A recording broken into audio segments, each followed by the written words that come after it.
Hola, buenos días. Va a venir un taller muy especial, muy fuerte, profundo, que se llama Trastornos de los Comportamientos. ¿Y cuál es la utilidad? Aprendimos durante el primer año que un conflicto se puede expresar en el cuerpo como una enfermedad, en el cerebro con migrañas, por ejemplo, y tercero, en el comportamiento. Entonces, en terapia, cuando trabajamos el comportamiento, a veces es muy limitante, no hay cambio, no es fácil. Pero si ahora sabemos cuál es la estructura del problema psiquiátrico, mental, difícil, de trastornos de comportamiento y de la emoción, si sabemos los bioshocks, los conflictos a la raíz de eso, será más fácil, más cómodo de cambiar la experiencia en la consecuencia.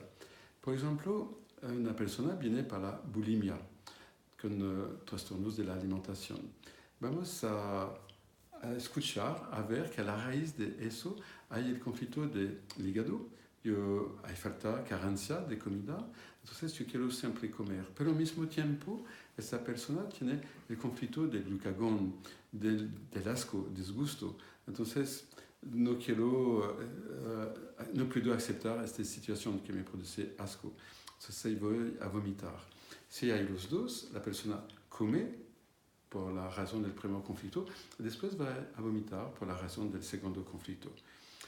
Si conocemos los dos conflictos, buscamos dos bioshocks, dos programantes, y así hay un nuevo comportamiento como más saludable, más normal.